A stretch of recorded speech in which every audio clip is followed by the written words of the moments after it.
Quran surat Al-Baqarah ayat 137. A'udzu billahi minasyaitonir rajim. Fa in amanu bimisli ma amantum bihi faqad ihtada fa in tawallaw fa innamahum fi shiqaqin fasayakfikahumullahu wa huwas samiul alim. Maka jika mereka telah percaya sebagaimana yang kamu telah percaya, sesungguhnya telah dapat petunjuk mereka. Dengan pangkal ayat ini, mereka diajak berpikir yang waras, yang logis, menurut mantik.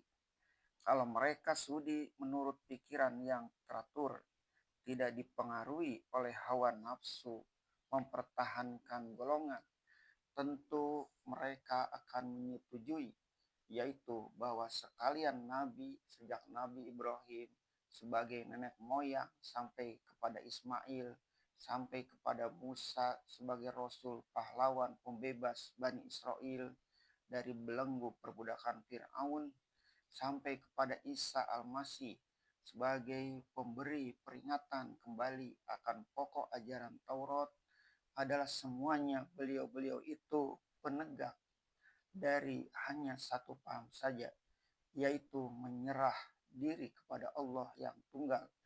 Kalau mereka telah menyetujui ini, dengan sendirinya mereka telah memegang petunjuk itu. Artinya itulah hakikat yang ditegakkan oleh Nabi Muhammad SAW sebagai penyambung usaha nabi-nabi yang dahulu itu. Mari kita perhatikan bunyi ayat sekali lagi.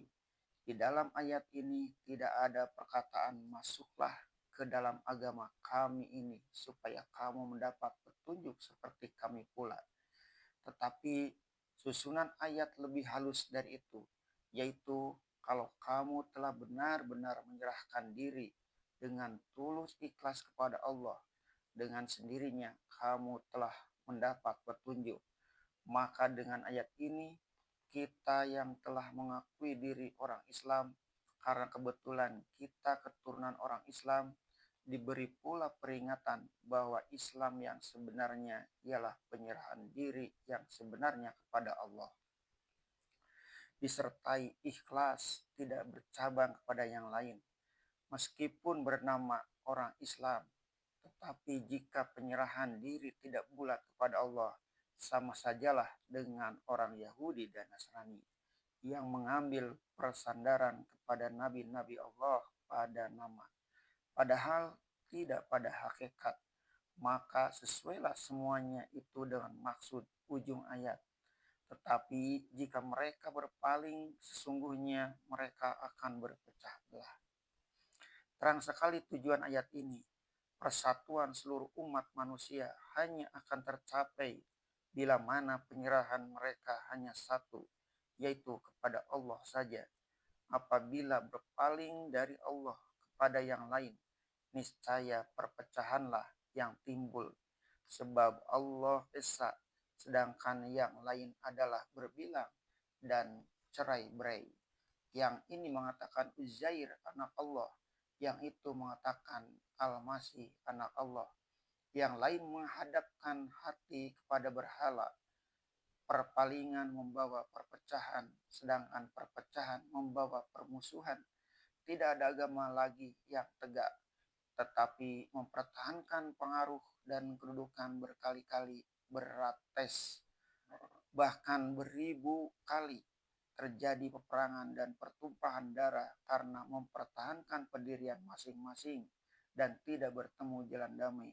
Maka kepada Nabi Muhammad SAW sudah teguh dan tetap, tidak berkisar lagi, yaitu pegangan Nabi Ibrahim tadi, Hanifan wa Musliman. Perselisihan yang terjadi di antara penyembah berhala, sesama penyembah berhala, semuanya tidak akan membahayakan bagi Rasul dan orang yang beriman kepada ajarannya, asal mereka tidak berganjak dari pendirian yang digariskan itu. Bahkan merekalah yang akan membawa damai bagi segala yang bertentangan. Fasayakfikahumullah, Allah akan menyelamatkan engkau dari mereka. Ayat sekelumit kecil ini amat luas yang dicakupnya. Asal pegangan sudah ada, asal tauhid sudah matang. Janganlah bimbang menghadapi hidup. Tidak ada setan yang akan dapat memperdayakan. Tidak ada jin yang akan dapat memengaruhi. Tidak ada manusia yang akan dapat membujuk. Demikian juga, demikian luas dan dalamnya pengaruh firman Allah yang sepatah ini. Sehingga dia dapat kita ingat di waktu-waktu kita menghadapi bahaya. Apapun yang kita hadapi, Allah akan tetap menyelamatkan dan memelihara kita, asal kita pun ingat selalu kepadanya. Karena dia adalah maha mendengar, lagi maha mengetahui. Allah mendengar apa pokok yang diperselisihkan, dan Tuhan mengetahui apa tujuan mereka masing-masing. Dan Allah pun mendengar dan mengetahui apa kegiatan muslimin sendiri di bawah pimpinan Rasulnya menegakkan dakwah Islamiyah yang sejati. Apabila Rasul Allah dan orang-orang yang beriman sertanya tetap berpegang teguh pada pendirian yang telah digariskan Allah itu. Kemudian diberikanlah Allah lah jaminan yang tertinggi atas nilai pendirian agama Nabi Ibrahim itu. Maka firman Allah selanjutnya.